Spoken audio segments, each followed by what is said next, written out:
Sampaikan Pak Prabowo tidak tahan untuk menjadi oposisi. Apa komentar Pak Prabowo terhadap putusan MK yang melahirkan MK-MK? Pemirsa, debat perdana calon presiden atau capres pemilu tahun 2024 yang berlangsung di gedung KPU RI Jakarta kemarin berlangsung seru.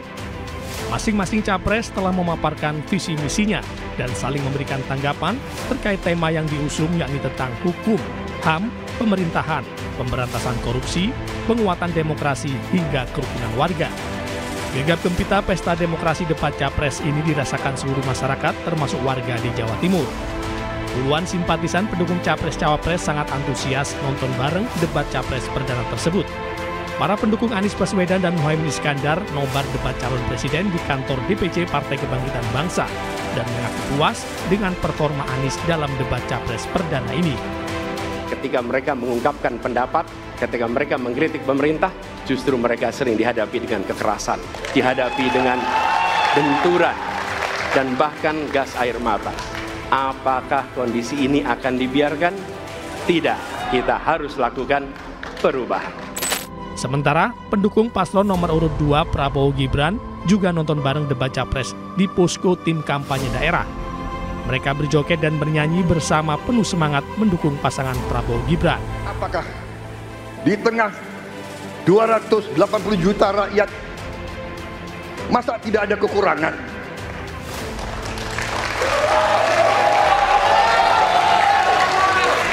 Tetapi kita harus arif, kita harus dewasa, dan kita tidak boleh munafik.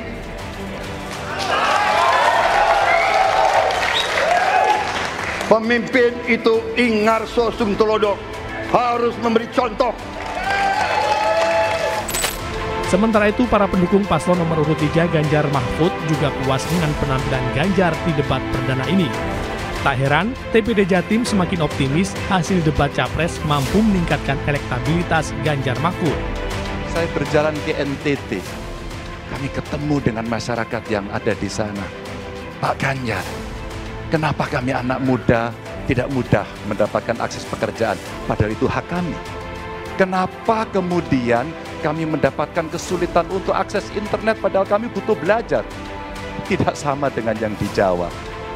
Catatan inilah yang mendorong pikiran kami, internet gratis untuk para siswa yang sedang bersekolah.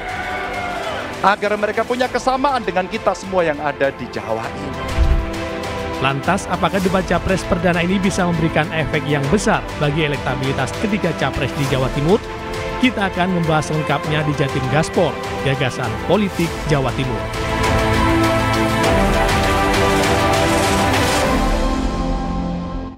Assalamualaikum warahmatullahi wabarakatuh. Pemirsa JTV kembali bersama Jatim Gaspol, Gagasan Politik Jawa Timur, dan seperti tayangan tadi kita bertemu dengan para pendukung atau juga para pihak yang berkepentingan dalam agenda pemenangan masing-masing calon. Ya, kita punya kesempatan ngobrol-ngobrol dengan Kapten Tim Prof Anies Baswedan Muhaimin Iskandar. Amin dari Jawa Timur. Ada Cak Thorikul Haq yang sudah rawuh ke studio. Cak Thorikul, Assalamualaikum. Salam, sehat selalu. Alhamdulillah, selalu seger. Kita juga punya kesempatan ngobrol dengan Ketua Tim Kampanye Daerah TKD Jawa Timur Prabowo Gibran, Pak Budi Supraitno yang sudah rawuh juga. Pak Budi, Assalamualaikum. Salam. Sehat nih Pak? Alhamdulillah. Alhamdulillah. Kita juga punya kesempatan ngobrol-ngobrol dengan Ketua Tim Pemenangan Daerah TPD Ganjar Mahfud Jawa Timur, ada Laksamana Madya, Purnawirawan Agus Setiaji. Pak Agus, Assalamualaikum. Waalaikumsalam warahmatullahi Sehat nih Pak? Alhamdulillah. Nah, kalau kita tadi sudah simak paparan dan saya yakin puluhan juta mata mancep di televisi ngikuti tahapan demi tahapan mulai menyanyikan lagu kebangsaan sampai kata pamungkas. Bahkan kalau di sosial media sudah berkembang bermacam-macam cuplikan potongan-potongan yang mengabsorpsi atau mungkin juga beradaptasi dengan situasi atau pernyataan-pernyataan yang dimunculkan masing-masing pasangan. Tema debat kemarin itu memberikan perhatian pada isu hukum, hak asasi manusia, pemberantasan korupsi, penguatan demokrasi, peningkatan pelayanan publik, dan kerukunan warga.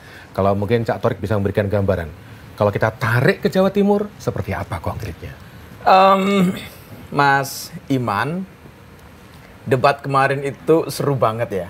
Jadi ngeri-ngeri sedap ya? menghadirkan banyak cara pandang sekaligus bagaimana menyampaikan gagasan yang perspektifnya lebih ke soal kapasitas.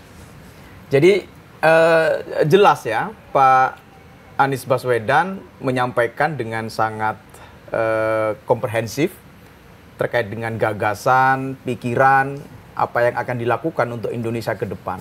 Kemudian detail. Pada posisi kalau ditanya gagasan itu apakah bisa dilaksanakan atau tidak, Pak Anies Baswedan memberikan beberapa kerangka best practice-nya. Kemudian yang tentu kita semua tahu dan menyaksikan bersama-sama, Pak Anies Baswedan lebih paham soal materi. Sederhana saja, misalnya soal siapa itu kelompok rentan. Yeah. Kan sudah tertuang dari sekian banyak kita mendapatkan pemahaman tentang kelompok rentan, mulai dari anak, ibu hamil, perempuan, lansia, teman-teman disabilitas misalnya. Itu yang tentu kalau kita bicara pada perspektif bahwa kebutuhan Indonesia untuk pemimpin yang memahami betul dari semua persoalan yang ada, kita melihat bahwa Pak Anies Baswedan menghadirkan kebutuhan itu, menghadirkan sosok pemimpin yang memang hari ini harus paham dengan semua urusan masalah. Bagaimana di Jawa Timur? Perdebatan yang terjadi, ada banyak perspektif Jawa Timur yang saya kira itu menjadi persoalan yang hampir-hampir sama di tingkat nasional. Berdebat soal pupuk, sama lah, Jawa Timur juga problem dengan pupuk. Tahunan. Iya, itu setiap petani mau nanam padi, bingung nyari pupuk di mana dengan harga yang tidak jelas, katanya subsidi tapi dijual di kios tidak dengan harga subsidi misalnya. Disparitas, iya. Pelayanan kesehatan sama kok. Ada banyak masalah di Jawa Timur yang perspektif kalau sarana jangkauan kesehatan hingga ke desa belum semua sempurna misalnya, belum semua tercukupi misalnya. Kemudian berkaitan dengan ada banyaknya persoalan-persoalan hukum yang menurut saya kita hari ini juga harus evaluasi total. Ada banyak persoalan yang kemarin disebut salah satunya oleh Pak Anies, misalnya kasus Kanjuruhan. Itu masih tanda tanya besar. Iya. Sampai di mana penyelesaiannya? Okay. Betul, sekarang ini kita mendapatkan progres bahwa proses pengadilannya sudah ditindaklanjuti. Tapi ada banyak orang yang masih belum mendapatkan penjelasan keadilannya. Mungkin proses hukumnya, ya. Tapi keadilannya untuk mereka yang meninggal. Nanti kita dalami kalau begitu. Oke. Poin Kanjuruhan soal hak asasi manusia sekaligus penegakan hukum. Pak Budi, Pak Budi, setelah kita melihat seperti itu dengan program dan visi misi yang dipaparkan oleh kontestan atau pasangan nomor 2, Pak Prabowo dan Gibran, untuk Jawa Timur gimana, Pak? Terima kasih, Mas Iwan. Kalau kita melihat kemarin, saya tertarik yang disampaikan Pak Prabowo. Intronya adalah beliau menyampaikan betapa founding father mendirikan, membangun bangsa ini dengan susah payah. Silih berganti pemimpin di dalam negeri ini. Ya. Jadi semangat daripada Undang-Undang Dasar 45 pembukaan itu menjadi acuan beliau, sehingga saya melihat beliau merasa terpanggil. Ya. Kita bisa melihat beliau 3 kali, yang ketiga ini betapa beliau ada effort yang luar biasa, bahwa di sana ada sesuatu yang harus diselesaikan. Ada program yang sangat elementer oleh Pak Prabowo, yang dinilai ada satu hal yang harus diselesaikan dengan cepat, adalah pemberian gizi kepada balita, kepada ibu hamil, kemudian juga perhatian kepada makan siang yang sudah harus dilaksanakan, baik itu di pondok pesantren maupun di sekolah. Di sana beliau menyampaikan sesuatu yang luar biasa. Artinya ketika permasalahan di lapangan itu begitu terasa. Beliau merasa harus mengambil sikap itu. Di dalam hal yang terkait dengan perbaikan-perbaikan masalah produktivitas pangan, ya, juga disampaikan ada 8 misi cita, visi yang disampaikan beliau, juga ada 17 program prioritas, serta ada 8 ya, program berhasil cepat. Itu yang dilaksanakan. Baik, saya beralih sama Pak Agus. Jadi kalau kita lihat kemarin itu memang ya menurut saya sedap-sedap ngeri. Apalagi di awal udah seru gitu ya. Monggo Pak Agus. Terima kasih Mas Iman. Bahwa saya melihat dari kacamata kami bahwa pasangan dari Ganjar Pranowo dan Profesor Mahfud adalah pasangan yang lengkap. Jadi dari aspek yudikatif, legislatif dan eksekutif lengkap semuanya. Dan program-program yang disampaikan itu juga sudah mengakar sampai ke bawah-bawah. Bahkan visinya kami di paslon nomor 3 itu adalah mewujudkan Indonesia unggul. Tidak Indonesia maju, tetapi Indonesia unggul, bahwa artinya bahwa kita akan melaksanakan percepatan. Dan ini yang disampaikan oleh Pak Ganjar kemarin sangat positif, dan kita di Jawa Timur terus terang sudah melakukan seperti kita melaksanakan penambahan makanan pemberian makanan tambahan PMT itu diberikan kepada ibu-ibu, kemudian bayi juga kita laksanakan di Surabaya. Juga kita dukungan kepada lansia 2 kali makan, dan itu sudah kita lakukan. Artinya bahwa saat ini dengan kapasitas dari Pak Ganjar Pranowo yang pernah juga berdinas di DPR RI, juga bisa memahami bagaimana pembuatan undang-undang tersebut. Bahkan dengan masukan-masukan dari Pak Prof Mahfud, beliau bisa langsung klik dengan permasalahan yang ada. Dan ini alhamdulillah nyambung dengan di Jawa Timur, karena kemarin saya beberapa kali dampingi beliau di Jawa Timur, termasuk mendampingi Profesor Mahfud. Kita sampaikan diskusi, loh sama dengan visi misi kita, artinya bahwa nyambung dengan program kita di Jawa Timur. Baik pemirsa, kita masih akan lakukan pendalaman karena fokus yang juga sempat disentil adalah upaya pemberantasan korupsi. Sebab kalau dalam catatan panelis, indeks korupsi kita memang turun. Dan kalau bicara soal korupsi, sejak presiden kedua sampai dengan sekarang, isu ini timbul tenggelam, dan selalu muncul di pembahasan. Bagaimana konkretnya dari pasangan masing-masing yang tampil, kita akan bahas sesudah ini dalam program Jatim Gaspol, JTV Saluran Pemilu Serentak 2024.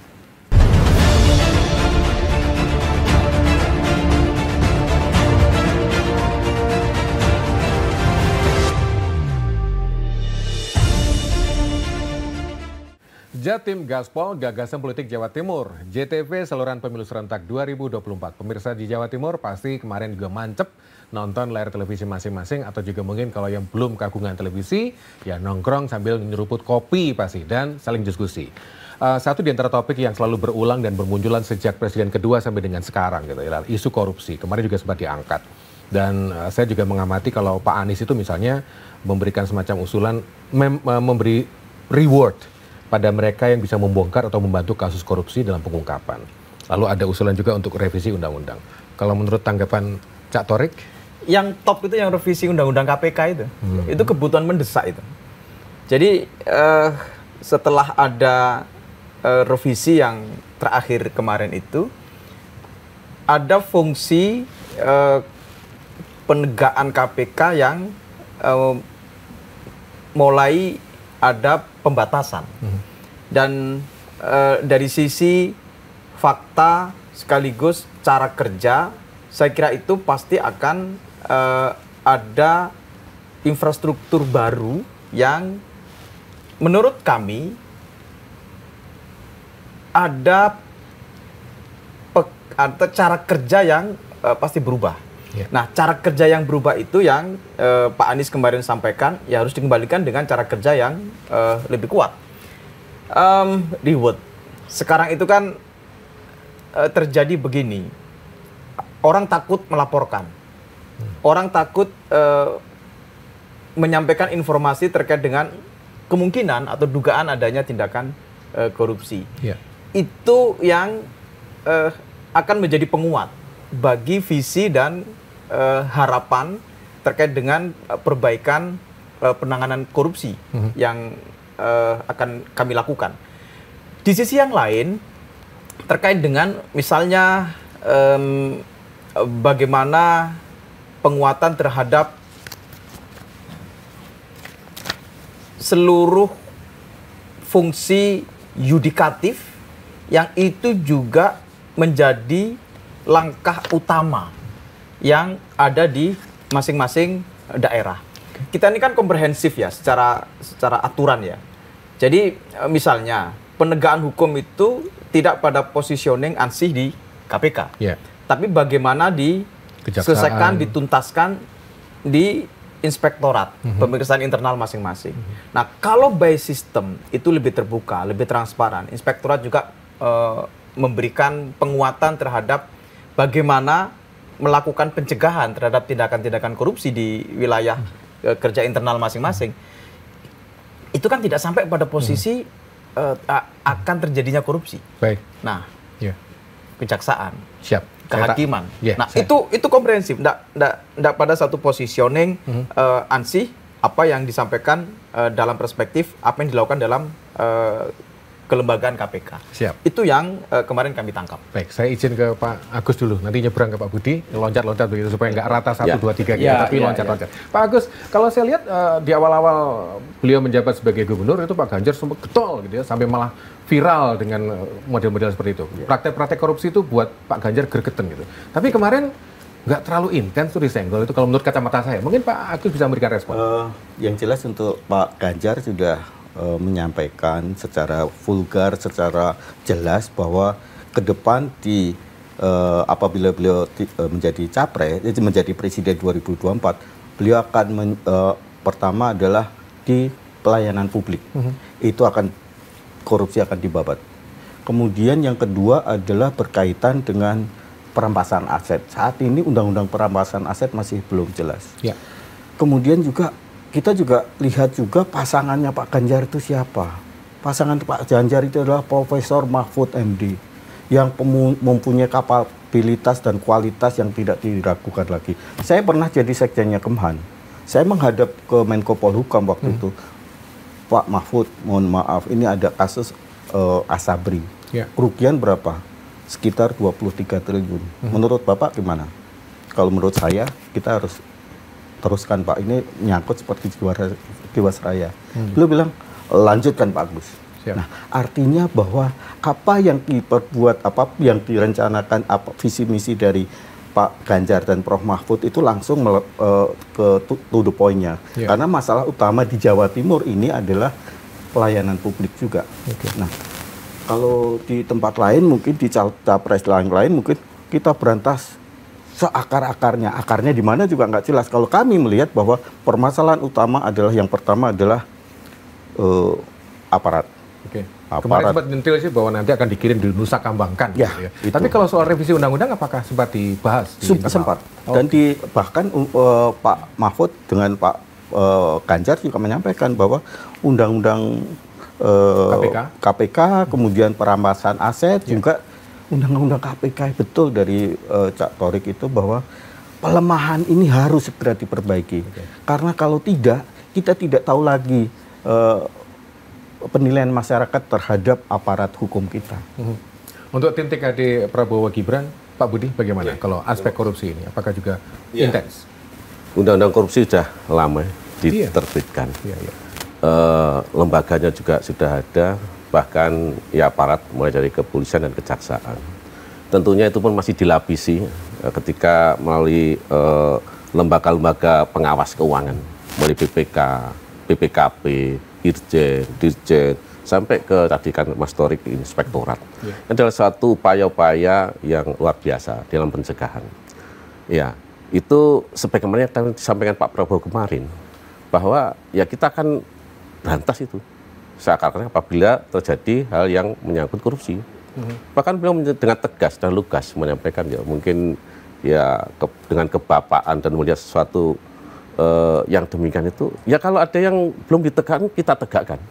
Yang belum baik kita perbaiki. Itu satu jawaban yang lugas betapa kita harus melakukan satu perbaikan dan penegakan. Iya. Mas Iman, ini penting, ini bagus nih. Yang kemarin kita menyaksikan debat itu ya, etika di atas hukum itu. Oh, ya. Yang di awal itu penting banget bagi kita itu. Sekarang kita mendapati ya dari sekian banyak kasus per kasus ada problem pihak-pihak yang melanggar etika. Ya. Dari perspektif korupsi kita banyak mendapatkan kesamaan tentang itu. Dan itu yang kemarin kami Anies Muhaimin dan Pak Ganjar Mahfud punya nilai lebih dalam penegakan hukum, tidak sekedar soal hukumnya tapi etikanya. Begitu etikanya itu dilanggar, nah dia sudah menciderai konstruksi hukum yang itu harus kita junjung tinggi bersama-sama. Itu yang keren tuh. Baik. Nanti kita coba dalami polemik MK ini terlalu banyak singkatan, jadi ya kita nanti akan lebih pendalaman masih dalam program Jatim Gaspol di mana JTV saluran pemilu serentak 2024.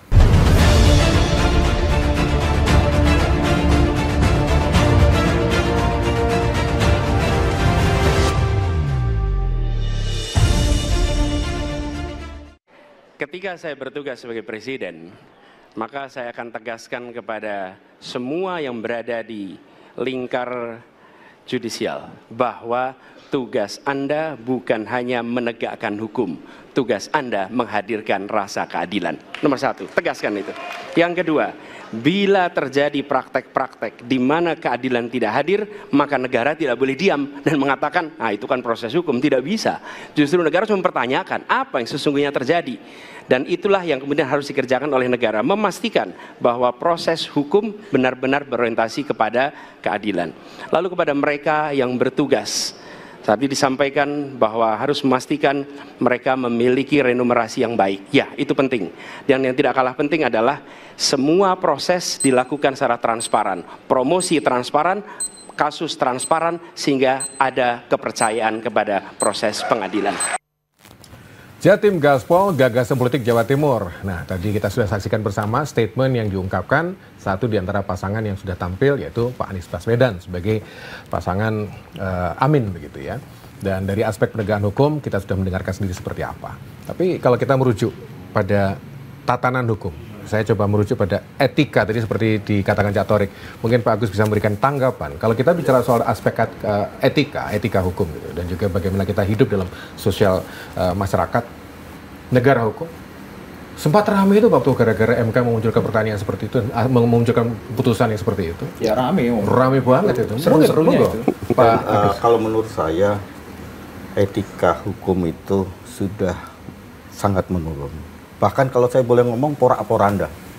Karena bagaimana kita melihat secara terbuka, bagaimana proses yang ada ini membuat rakyat menjadi bertanya-tanya, drama apakah yang terjadi saat ini. Jadi saya melihat bahwa etika hukum itu harus segera diperbaiki, termasuk dalam arti ini adalah keterbukaan.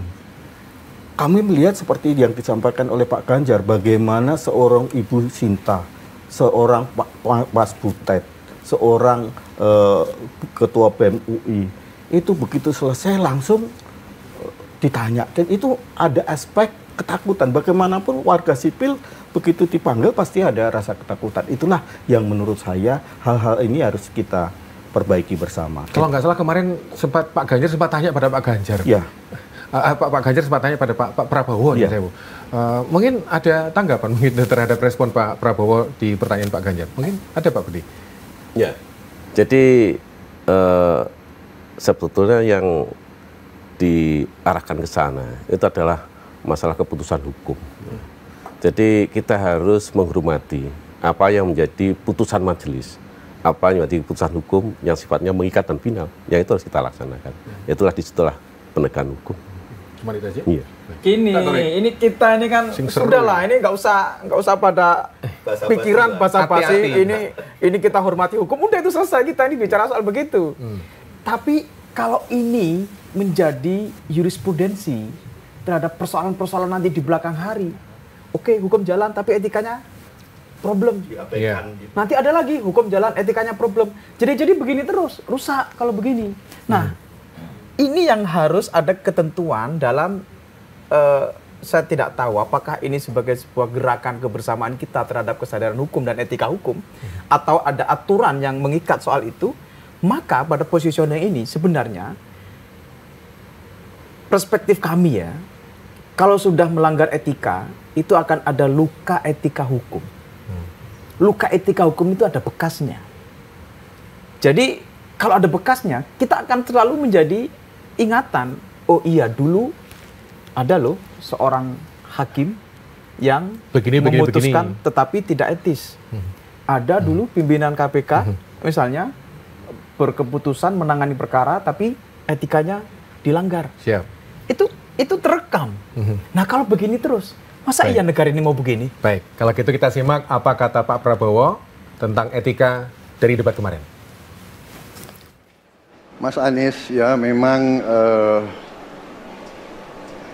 suatu perkembangan politik itu ada beberapa segi perspektif, ya. Jadi tim saya, para pakar hukum yang mendampingi saya menyampaikan bahwa dari segi hukum tidak ada masalah.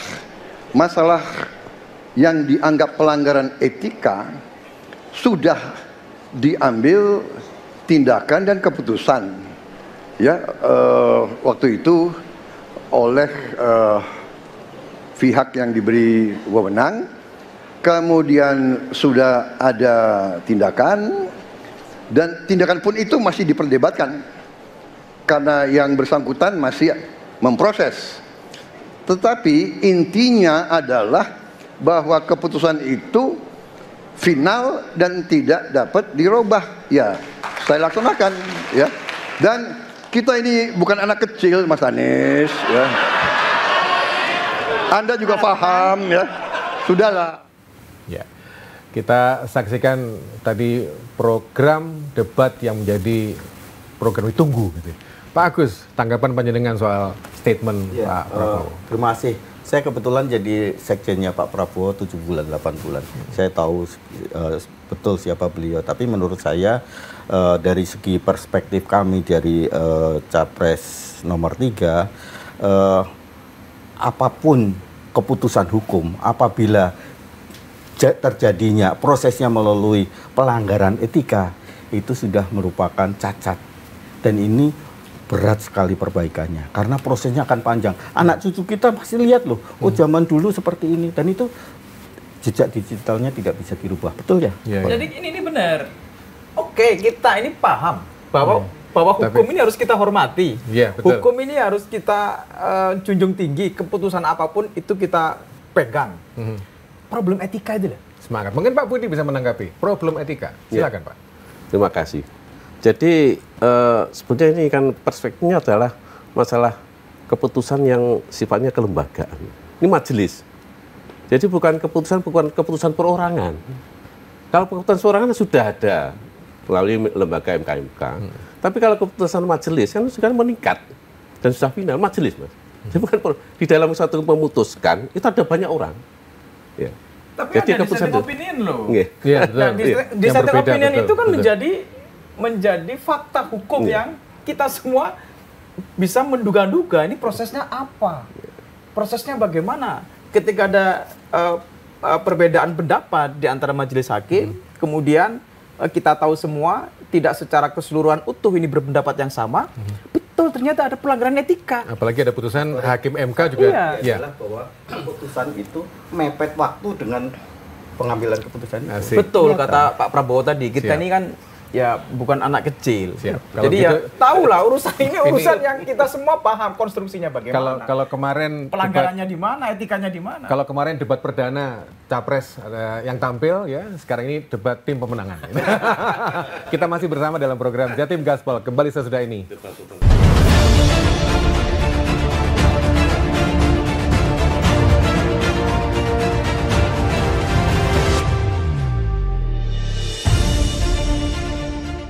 Prabowo, karena nomor 2 saya pertanyaannya 2.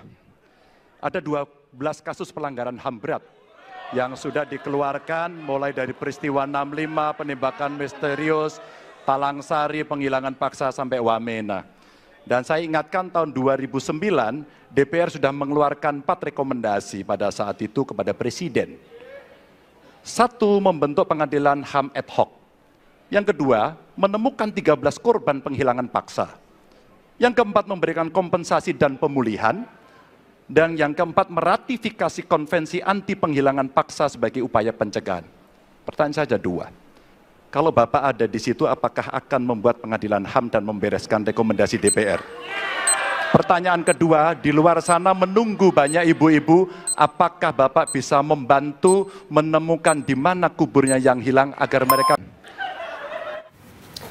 Jatim Gaspol, JTV Saluran Pemilu Serentak 2024. Nah, isu HAM juga diangkat, bahkan tadi kita simak bersama-sama. Kemarin dalam debat, Pak Ganjar juga langsung bertanya kepada Pak Prabowo. Karena kita tahu kalau di Jawa Timur, itu juga ada kasus Kanjuruhan. Tadi Cak Roy juga ngangkat seperti itu. Dan seingat saya kalau di Jawa Timur tuh ada beberapa mahasiswa kampus kita di Jawa Timur yang hilang nggak jelas nasibnya itu. Mungkin Pak Budi bisa memberikan gambaran. Itu kok sampai sekarang belum ada kejelasan, mungkin ada suara-suara dari pusat yang sampai ke sini supaya isu HAM juga lebih baik? Ya, jadi ya tadi kemarin kali kita melihat Pak Prabowo menyampaikan. Kalau saya melihat di acara debat itu ya seperti kayak pengadilan. Jadi Pak Ganjar sebenarnya seorang jaksa ya yang mengadili Pak Prabowo. Saya pikir debat ini yang harus program. Jadi bahkan Pak Ganjar juga menunjukkan ada saksi-saksi.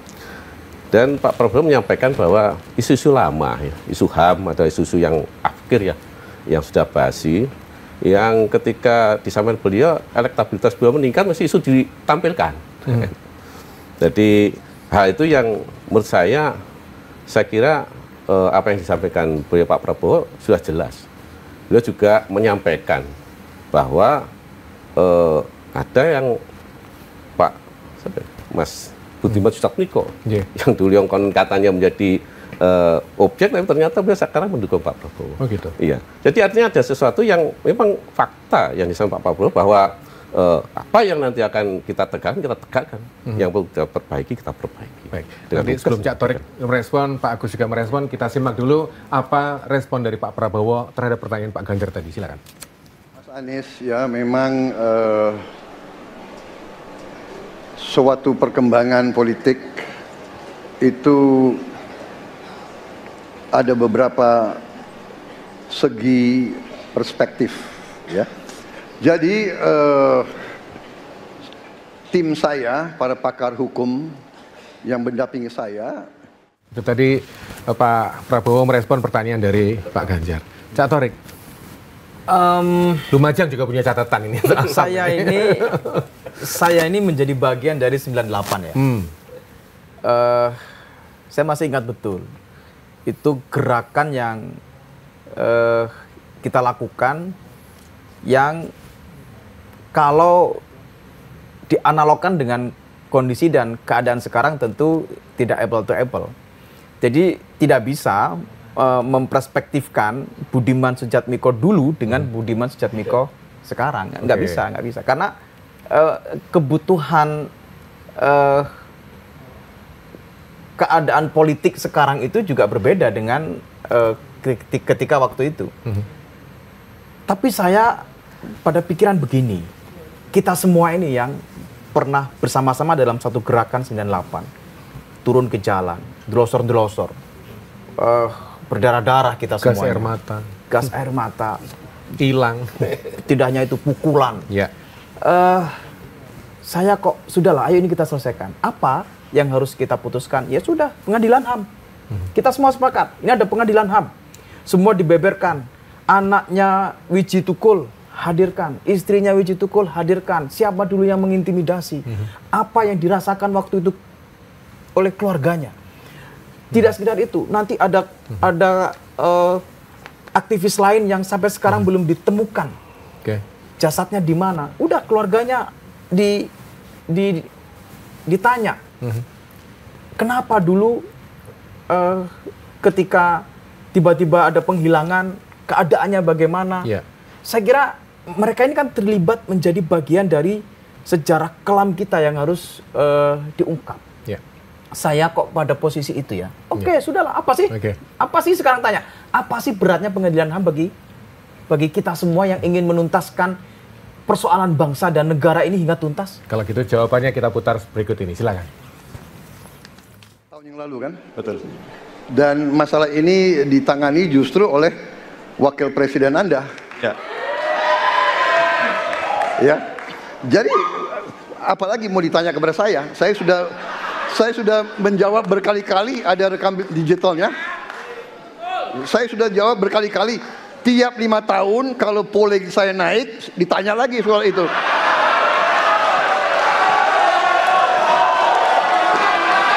Pak Budi, ini mungkin Pak Agus bisa memberikan tanggapan. Supaya tidak ada pertanyaan setiap tahun. Sudah, pengadilan HAM. Jadi Pak Agus.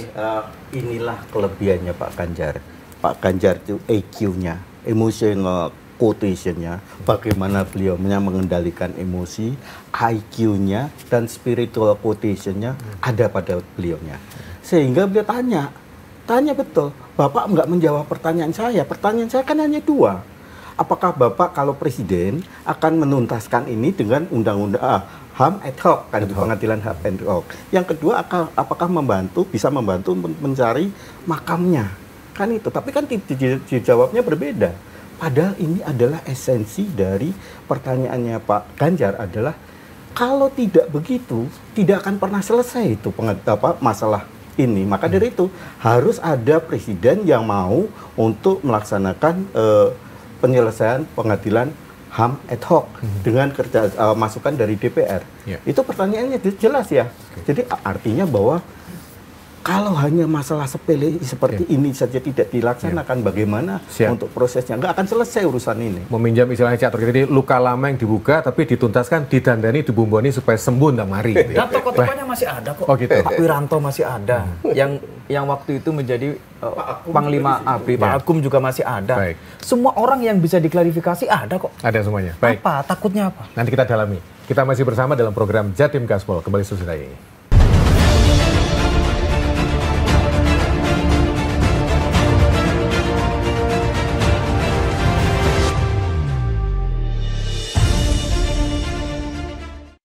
Dan hari ini menjadi isu publik, saya barusan dari IKN.